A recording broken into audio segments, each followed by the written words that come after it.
Hello, everybody, and welcome to episode 2. We are Lavarians. I have here with me my amazing co-host. Hey, everybody, this is your boy, Kyle. Hey, and I'm Dominique. Today, y'all, we are talking about, is love enough? Is it? Is it? But first, I want to say shout out to everybody who listened to our first episode. Yeah. Big ups, we big really, ups. really appreciate you all and your input and the calls and texts that we got saying how amazing the first episode was. So if you have not yet heard or listened to the first episode, please go do so now. Listen out. Because it hit on some good topics. I mean, we got off topic a few times. However, we wheeled it back in. Okay. But it was cool. So, is love enough? Love, people don't understand, is an action word. You got to pray. I know we will. Okay. I'm getting there. I'm sorry. getting I'm there. sorry. You asked me to lead this, so Rock let with me it, be rock great. Rock with it. I'm All sorry. right, so we're starting off this episode with Is Love Enough? We hit on it a little bit on the first episode. That's why you need to go listen to it. But before we get into all of that, we're going to go ahead and pray as we will do in every episode. So, Lord God, we thank you for this day, God. We thank you for bringing us here. We thank you for just being so amazing, God, and loving us unconditionally, God. Thank you for even when we fail or we make mistakes, God, you still love us and still those twins, Grace and Mercy. We thank you for those twins, God, and we thank you for just covering us and keeping us. Bless our listeners that are listening right now, God. Anything that's going on in their lives, God, just touch them and let them know that you are there and that you are present and that no weapon formed against them shall prosper and that they are more than conquerors. In Jesus' name, amen. Amen. I love when you pray. Thanks. All right, y'all. Is love enough? What do you think, Mr. Walton? Is love enough for you? And we could give some examples of is love enough, because I feel like we both in our lifetime have been through a lot of different situations. We've had different relationships. And so I feel like we got some stories. We do. So as I always say in everything when I'm talking to somebody, I always say that I am an eternal optimist when it comes to love. Yes, you are. So I believe love is enough. I feel like love can get you through all the hard times and the bad times. And I think that if it doesn't, to me, you're truly not in love. Explain.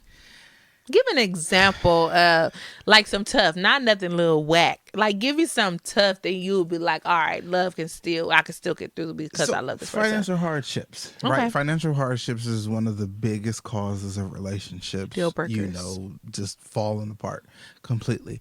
And I feel that if you're truly in love with that person, you can sit there and come together with a plan to understand, hey, maybe we got to scale back on this, or hey, we got to do this, or what else do we need to do to be able to get through this? Okay. When you're in love with somebody, it's a partnership. It is not just two individuals who have come together. Okay. It is a partnership between the two individuals, and now they look at each other as one. And so they have to then continue to move as one and do that. And I mean, I'm in a relationship now where that is not necessarily being tested, but it is being looked at because stuff is going up and down a lot of times. And so, it's just one of those real questions. And, I know I love you. I know I love you deeply. So... What? I'm listening. She just gave me this look, so I don't know. Maybe I'm in trouble for something. I don't know. You're not in trouble for anything. I'm listening. But yeah, I feel that even after our arguments or stuff that we have, I'm like, all right, okay, we gonna get through this because I know how much I love you and I know how much you love me. So for that's what I'm. Okay, so I feel like there's different ways to look at is love enough, right? So you have no, you're not. So you have oh my God, I'm so in love with you. I just want to spend the rest of my life with you, blase, blase, blase. And then you have I love you enough to let you go. I love you enough and I love me more to say this ain't gonna work out because my peace is more important than me trying to love you and I'm not getting the same back. So sometimes love can be one-sided. True. And one person is giving more than the other. So there's that unbalance and there's that I can't do this because I'm putting more into this than you are. You know, so that there's a lot of layers with the is love enough that you really people do experience. Yes, but I feel like for me again, love is a partnership. Right. So if it's one-sided, I don't think it's fully love. I think that it's a strong and you can fall out of love with somebody as well. Yeah. You know, I've seen people, oh, I'm so in love, blah blah blah blah blah, and then a hardship comes and it's like, ugh, you didn't handle that like I thought, or you didn't do this like I felt like you should, or you didn't handle this that way. I don't think I could rock with you because you're not. You know, it's crazy. Yeah. Let me ask this. If one instance allows you to fall out of love with somebody. No, I didn't say it was one instance. And I'm not saying that you did. Oh, okay. But if you do fall in love with that person after one instance. Okay. Are you truly in love with that person? No. I don't think so. No. That's my take too. I just want to know what you're No. I'm not saying that, but if it's a constant over and over repeating, a repeated situation or a repeated habit, then okay, I can't do this. Can love, and you can still love somebody and leave them. Yes, you can. Okay. Can you made me forget my thought again? You always forget your thought. I always try to blame it on me. Can love? I don't know. I done lost it now. Oh my goodness! Lost. Your eyebrows are like amazing right now, and I'm lost right now. My eyebrows? Yes, they keep raising. I brush I'm them. looking. They look beautiful. You know, the same brush I use for my lashes. Love. I brush my eyebrows. All right, so what is a situation in a previous relationship where you feel like you were just head over heels for somebody, but they showed you something else and you were like, I can't do this. Like, I love you, but I have to walk away because this is toxic. And take your time.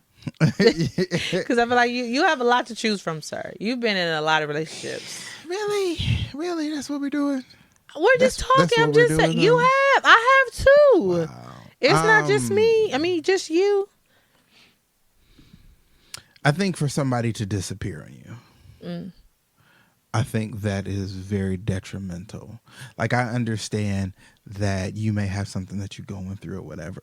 But for me, I'm the biggest person like, hey, let's figure this out together. You know what I mean? I always feel like two minds are better than one. And that if we're committed to each other, we need to be able to figure this out. It's not a one-way thing. I don't always practice what I preach. But in the same instance, I think that that's one of those things where you can't just disappear on somebody and then pop up months later and be like, hi. Oh, no. We don't do that. And I would have said, reply back, goodbye. Right. What about you? I have so many to choose from, you know. I dated some lames. But when somebody down talks you, that's the biggest thing for me. I feel like when you're with somebody, nobody's perfect. Right. But just because I'm weaker in an area, more weak in an area than you are, that doesn't give you the right to talk down to me or make me feel less than because I'm not strong in that area. If anything, you're supposed to see my flaws and help me fix those flaws or better my flaws than to make me feel like I'm just whack or I'm just terrible or I suck, you know? Because for me, if I'm with you or someone and I see there's an area you struggle in, you've called it nagging, but for me, I see how great you could be or can be. You're just not putting enough effort in that area to be better. Right. So I stay on you. Right. And that's for anybody. Anybody that knows me will tell you, don't tell her you want to do something, or don't tell her a dream or ambition, because she's going to push you, because I just want everybody to be great. I just want everybody to just do what they love and do it with excellence. Right. So let me ask this though, in the same instance, can you, because you're so passionate about what they believe in and they're passionate about it as well, can your passion, obviously your passion isn't the exact same, but can your passion come off in a negative aspect on the way that you are bringing the passion to that person? I don't think so. Like, how is that negative? If you What I'm want somebody to saying, be great, what I'm saying is that the way that you deliver the message to them, and hey, you ain't doing what you got to do, or you ain't doing that.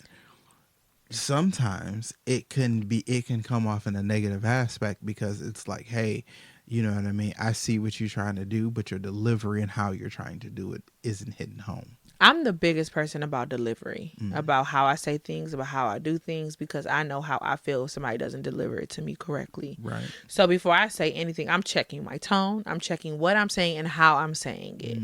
So if somebody is defensive in that area, that means they're just not ready to pursue what they want to do at that moment. Okay. I don't take it as a bad thing. It's just they're not prepared or they're not ready. But in all things, do it in love. Yes, do it in love. Can past relationships cause triggers that don't allow you to see that person the way that they actually do love you? Oh, yeah. I think there's blockers there, because I'll say for me, coming out of relationships where I feel like I gave more than I received, and then you get in a relationship where there's somebody who just goes above and beyond, it could be like, okay, hold on, chill. Like, this is a lot, slow down, because I'm not used to this. I'm not ready for this. Not saying I won't ever be ready or I won't ever get used to it. It can be a little overwhelming at first. But then you start getting used to it. And then when they stop or don't do it as much, you're like, what's wrong? Like, why are you stopping? Can you take it for granted? Yeah. I think that kind of stuff can be taken for granted if you're so used to them doing for you. And then they stop you looking like, why you stop? But I also feel like you have to give and take. What you take, you have to give back. True. I don't believe in one-sidedness when it comes to relationships or even friendships, period. I feel like those are bonds and those are things that people have to work at together. Like, I'm the kind of friend, I don't have to call you every day. I don't have to text you every day. And I've seen myself be that kind of girlfriend too. I don't have to be around you every day, every minute. I don't have to text you all day. But you will still know that I'm there if you need me. So that's how I am. I show my love different though than other people. I'm not touchy-feely or none of that. But I'm not. But I'm present in the time. What's your definition of love? I was about to ask you the same thing. Really? Yes. Really? I was waiting for this, since the end. I was about to ask you the exact same thing. My definition of love is being present. Being present, being selfless. Just a lot of people, well, I won't even say a lot of people. For me, I'll just speak for me. For me, when I say I love you, I legit love you. Like,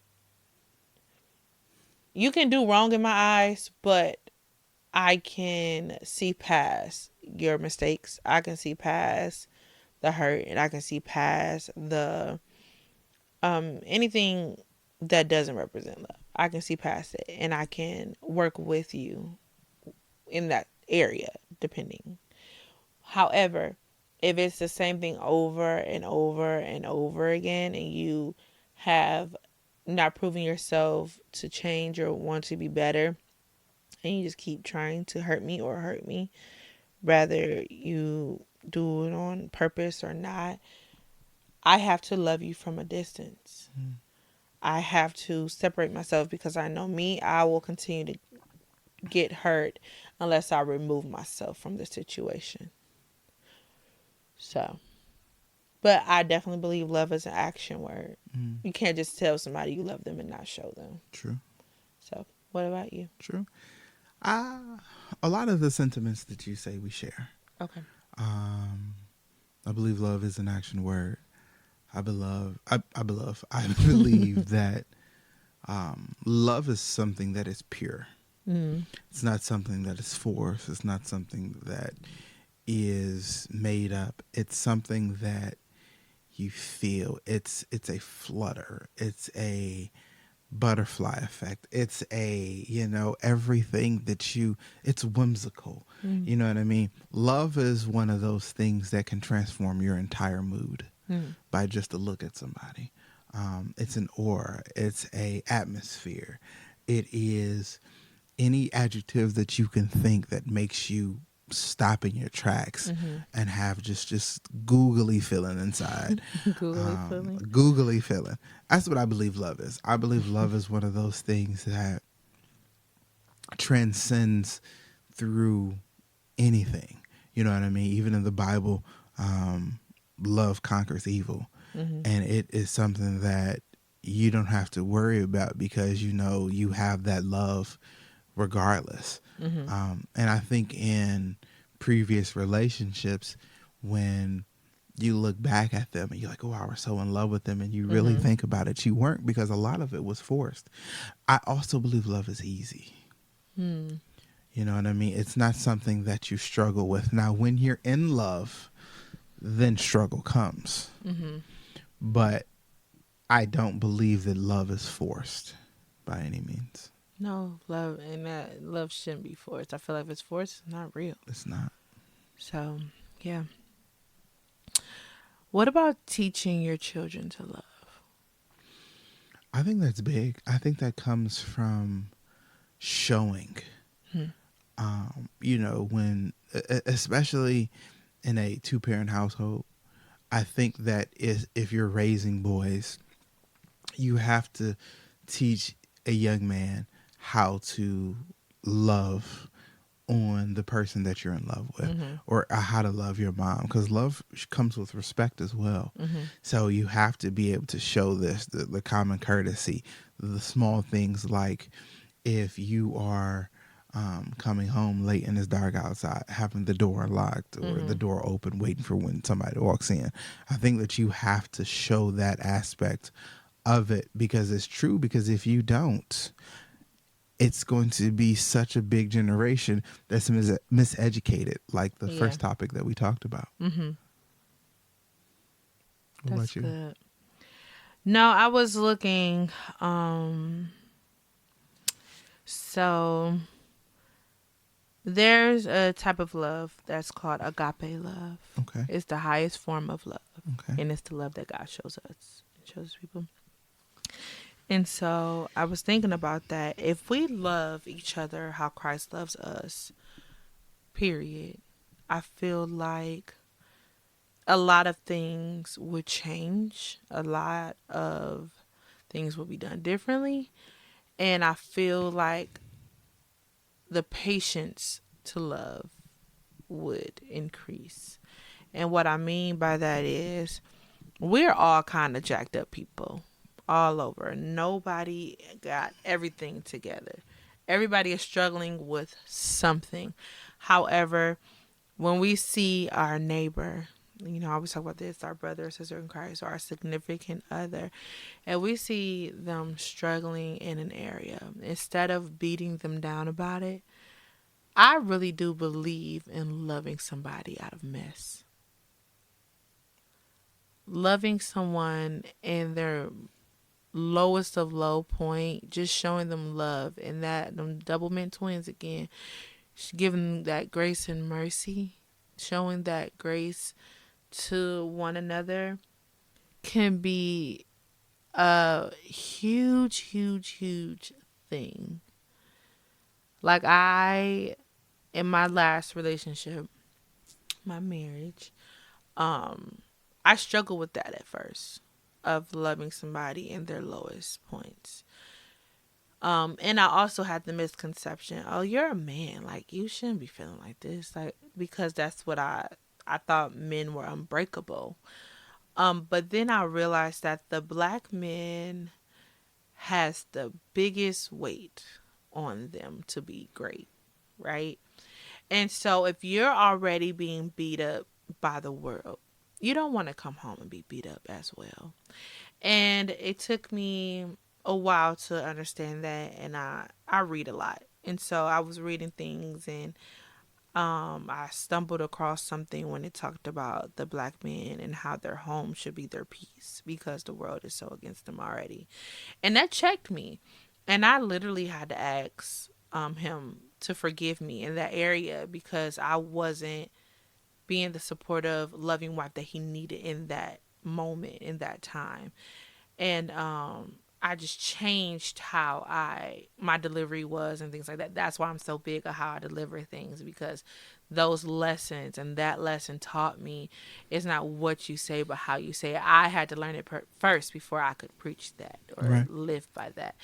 So I think that's a huge thing. So now, although him and I aren't together anymore for other reasons, we're still really good friends, of course, for our children. But as I move on into a new relationship, there's just a lot of things that my marriage taught me to be better and to love better and how to love. And everybody can't be loved the same way. And Right. that's another big thing. You cannot love every person the same way. Every person needs a different type of love and appreciation and understanding because, like I said, we're all different. We're all made up differently. And so, like we talked last time, a lot of how people are brought up causes them to react or deliver differently. I was brought up in love, being loved. And so how I even love on my children Mm-hmm. is different, especially having all boys. I make sure they know I love them.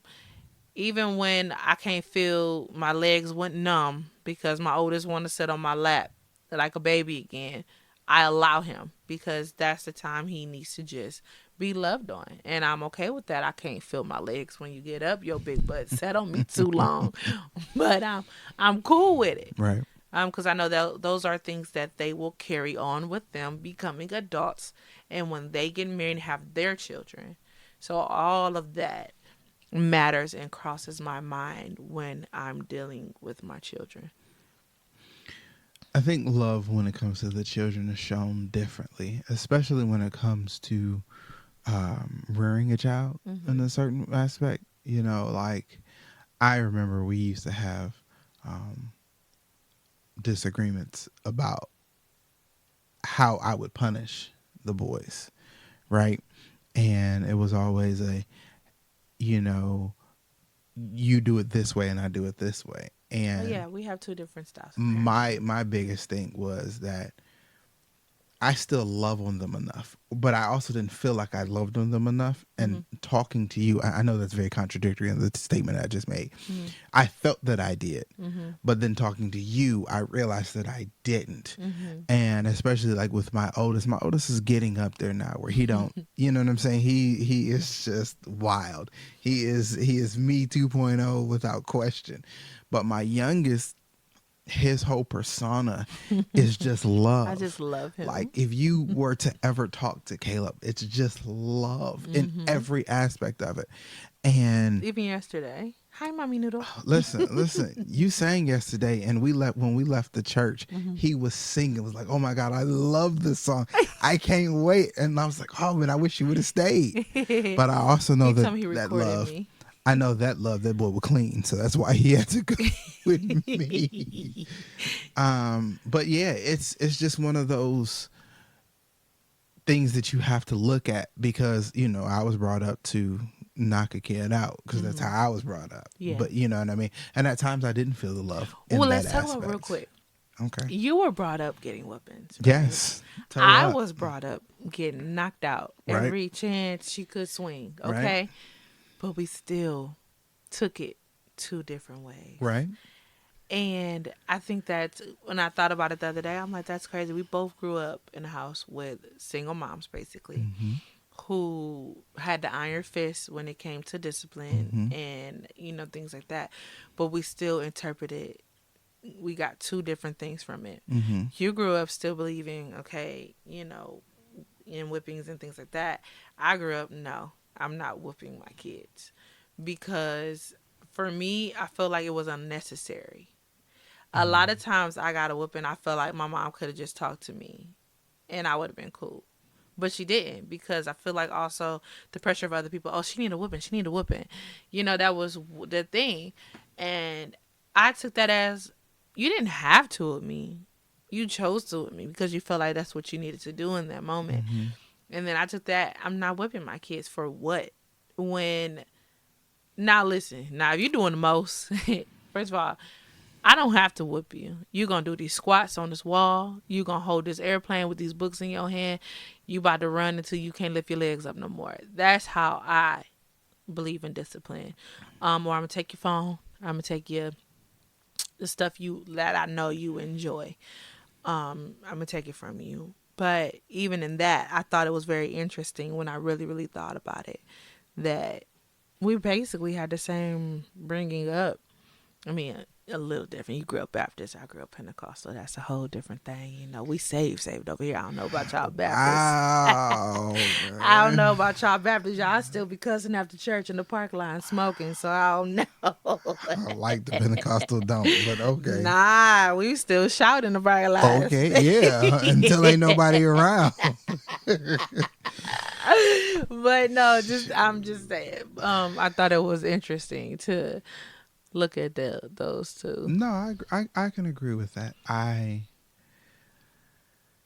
Being with you has taught me that everything isn't necessary, right? But I also think you being with me has taught that there are a lot of times when it is necessary. Yeah. And so for me, like I try to bring the love in a mixture of ways, but I also know that with one of them being just like me, Yeah. I knew what got me together. Okay. I knew what helped me further on. And once you became lax on that, it was just like, okay, cool. You don't care anymore. Yeah. You know what I mean? And that's always the thing, even in coaching. You always say, if I ain't talking to you, then it's a problem. Mm-hmm. You know what I mean? Because that means I just don't care. Mm-hmm. And that's how I feel. If I ain't tagging you and I'm just do whatever, Mm-hmm. I done gave up. So I think that's where, the love is different. And, I sit back now and I understand where some of the whippings came from. Some of them obviously were unnecessary. As all parents, there's going to be a whipping where you'd be like, oh, that I did that out of a reaction because I was having a bad day. Yeah. But 9 times out of 10, the whippings are warranted the way they supposed to be. Oh, Whatever. I don't know. I just can't get into whippings. I don't know if because and it's crazy to me how big you are on Black history, right? Mm-hmm. I was about to say the wrong thing. Whippings were taught because that's what the slave masters did to us. Mm-hmm. And that's how they felt like they got our attention, right? And I feel like whippings were carried down because that's a mentality that African Americans had. Well, I need to whip you to get your attention. But I really feel like if that was not incorporated, whippings would not be a thing. And I'm not going to continue to dive into this because we're like, 9/10 off the subject. And this wasn't my fault this time. People. No, it wasn't your fault, but I'm just saying it was on my mind. But you got a lot of kids out here that ain't never been hit before. True. And they as crazy as Betsy bugs. I don't even know what a Betsy bug is. And that's fine. That's what my dad and my mama would say. Oh my goodness. But if a lot of times it is an attention getter. It is something that I always say pain brings thought, right? And so if I tag you one good time before you do something that you ain't supposed to, you gonna be like, yo, I don't think I want to get it again. Like as a slave, you knew running away, you was gonna get beat if you got caught. You knew what it was. It brung the thought process of, yo, man, I Taking a risk. seen my boy getting thrashed. Am I really gonna do that? Nah. You know what I mean? And so for me, I get that, and I'm very big on that Black history, yes. But I don't also believe that it's wrong, because I feel like my kids don't love me any less because they get, you know what I'm saying? True. Like KJ, the hardest kid that I gotta tag all the time, he'll still be like, Daddy, I love you. You know what I'm saying? And the real soft, I ain't around nobody, just, hey, I love you. You know what I mean? And you can tell that he still needs that. He needs that, hey, I need that father figure. I need that person to get me in line, because mom ain't doing it. And I'm not saying that she's not. Let's make sure that that's not what I'm saying by any means. But that's just what I'm simply saying, that structure he needs. And he's like, all right, I understand that I need this. I understand I messed up.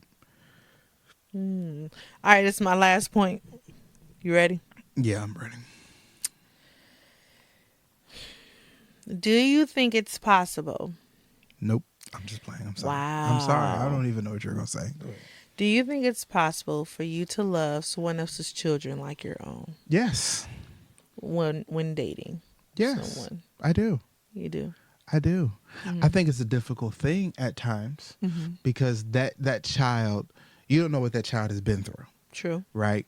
And so that child is going to give you attitude and a certain type of feeling, because you're not, one, what he's used to, and two, if he's gotten used to something and then it didn't work out between you and that other parental figure at the time, then he's just like, well, I don't feel like going through this. You know what I mean? And so it's going to be a lot of pushback. But, you know, like for me, I mean, for me, it was a real tiptoe issue with your oldest. And it was just because I know he done been through some stuff, but I also know that I was a new person.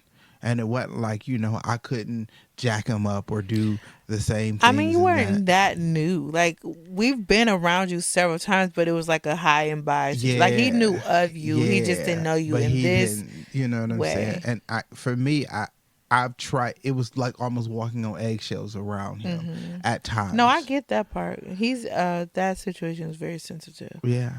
But then, you know, once I fully felt like it was just okay for me, and that was a mental thing for me to be like, all right, you know, that's my kid, you know what I mean, in so many words. It was just like, okay, cool. You can see the stuff just fall off, the armor that he had built up fall off, and it was just like, okay, cool. And so, you know, with your three, those are my guys. Yeah. It don't matter. You know what I mean? I'm going to give it to them like they mine, and I'm going to love them like they mine. And if it's a problem, I'm going to fight for them like they mine, because at the end of the day, they are. Yeah. You know what I mean? What about you?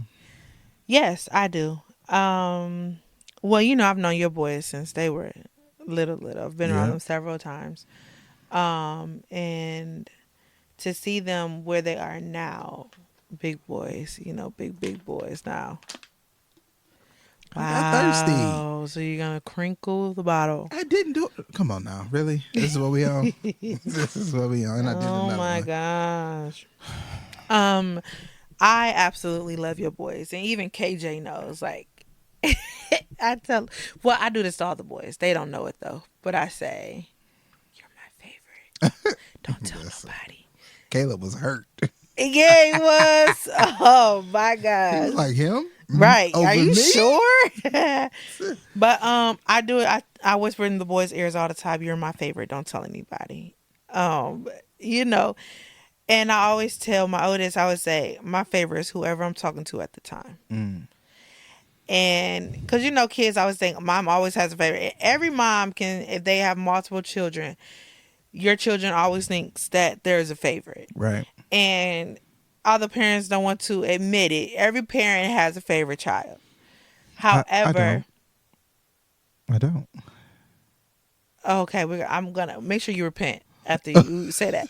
Um, but for me, I never wanted that. Once there was more than just Zay. When I had Malcolm, I was like, yo, I'm now a parent with more than one child, And then came Cammy, who stole my whole face. Whole face. He stole my whole face. Um, I tell them all the time, like Malcolm Saturday was sitting on my lap, and I whispered in his ear, I said, "You're my favorite." He was like, "Oh, really, Mom?" I said, "Yeah." He said, "Oh my goodness, why? Why am I your favorite? Why do me?" Like he was in shock. I said, "Malcolm, you're so epic." That's his favorite word. I'm so epic. Yes, Malcolm, you're epic. And then I had Cameron yesterday for his birthday, and I was just there. I said, "Cameron, you're my favorite." He turned around. He had this biggest smile on his face. He said, "I am?" I said, "Yes." And then I told Zay, and then I told Caleb and KJ, and they all give it. It's the most amazing. One day you should just try it. Go to all of them and just tell them they're your favorite, Okay. and watch their face.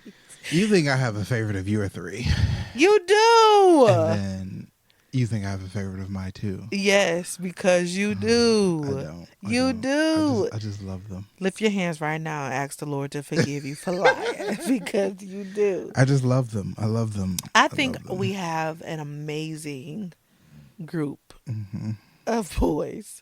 Everybody has their own personalities except for two. I feel like we have two of the same. Yeah.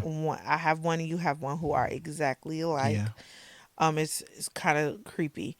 And the way I think we're really blessed with our boys. Although sometimes our oldest two can, they feeling themselves because they're getting a little older. And they fighting for that supremacy of Big Brother. Yeah, absolutely. Because one is used to being a big brother on his side, and one is big brother on his side. Now it's all one now, so it's a little different. But I still love the way the boys love each other. Yeah. Yeah, they do. They bicker and fight as if they've been around each other since the first breath of air. Yep. When they're not around each other, it's like they're gasping for air. Yeah, they're like, where they at? Yeah. Yeah. And I love that. But we're gonna go to Dominique's prescriptions. We're gonna wrap this up. Doses. Or doses. Yes. Well, you never made it official. So there are 8 different ways to show love. Okay. Right? Especially now in this pandemic, I think everybody needs to do a little bit more in the love area. So the first one is listen without interrupting. Huh? Don't listen to respond. Huh? You know what? I'm sorry. But listen to understand. And that's a big, big thing. It is. And it says, when we give someone our full attention, listen intently without interrupting or thinking about how we will respond. We show love by demonstrating that their concerns are a priority. Okay. So the second one is pray without ceasing. When we offer to pray for someone and we continue to do so until those prayers are answered, that demonstrates love by communicating that their concerns are a concern to us as well. Third one is thanking without grumbling.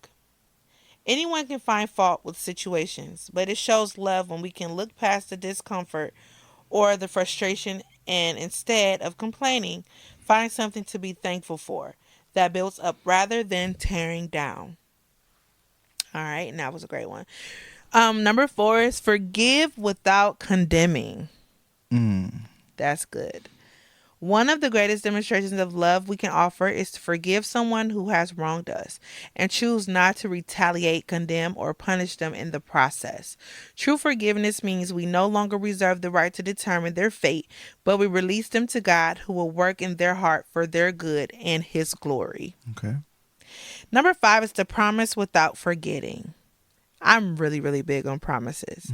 If I promise the kids to do something, I make sure I do it because that was something I struggled with as a child. I got people who promised me so many things, especially my father, and he never came through. Yeah. And so that broke trust in me, and it was hard for me to trust people when they said they had me or they were going to do for me, because if you didn't do it, I automatically wrote you off. So promise without forgetting. When someone makes a promise then doesn't see it through to completion, it sends the message that they are not trustworthy and they don't care enough for another to make them a priority. When we keep our promises, we demonstrate our love by proving ourselves trustworthy and committed. So, number 6 is speak without accusing.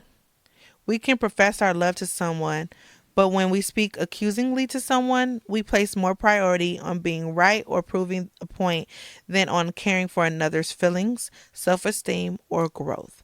Speaking without accusation is another way of sharing love without saying the words, I love you. That's big. Don't speak at me. Speak to me. Mm-hmm. Number 7 is answer without arguing. That's big. That's huge. That's huge. I think we still working on that. Right. While we cannot control what others say to us, we can choose our response. Engaging in an argument places a higher priority on being right than on respect and unity. So answering someone without arguing is another demonstration of love because it indirectly places another's needs before our own need to prove our innocence or someone else's failure. Okay. And 8, give without expectation. When we give something, whether material goods, time, or affection to another, when we expect something in return, even just a certain reaction, it cheapens the gift and turns into an exchange. Yeah. Giving freely with no expectation for reaction or reciprocation shows selfless love. So, again, listen without interrupting, pray without ceasing, thanking without grumbling, forgive without condemning, promise without forgetting, speak without accusing, answer without arguing, and give without expectation. I love you are words that bring comfort, peace, and joy to our heart. But sometimes you need to take action and show your love to others. So, let's work on showing love this week in different ways. Okay. We did our 5 love language tests. Yours was touch, quality time. Mine is gifts and acts of service. Mm-hmm. And I think I think every couple needs to do that love language test, I think every 6 months. Okay. Or at least once a year. Because I think it changes. So are you saying that you would like to combine our love languages? Yes. Okay. Well, that's good. Well, on that note, what we'll do is we'll wrap up. And it's funny that we're going to combine our love languages this week because the next topic is actually a combination of things. Okay. That's dope. See what I did there? See what you did there. Okay. So, and I think that we're also going to have a subtopic of 1 + 1 =. Okay. Because I think that they're two in the same. Mm-hmm. So we'll go from there. But, as always, everyone, we thank you. We love you. And I think that this is a phenomenal episode. So as always, please like, subscribe, and share. Yes. To Love Variants. Are you going to spell it this time? No, I'll leave that to you. Oh, wait. Maybe I can. I'm going to cheat, though. She's going to look it up. Oh, my God. Because I feel like I'm going to, jack it up. All right. So, you can follow us on Instagram at Love Variants. That is LOVEVARIANTS. You can always email us your questions or concerns at lovevariants@gmail.com. We're also on Twitter at lovevariants. We don't have a Facebook yet. No. Yet. But please comment, share, subscribe. You guys, please. We have a few posts up already on our Instagram. We have 5 posts. We have 23 followers, which is cool. And we do follow back. Yes, we do. We are not bougie like these other platforms. We do follow back. We are not haters. So go ahead and do that and show us some love. But I do want to give a shout out because my co-host is an amazing businessman and he has several businesses.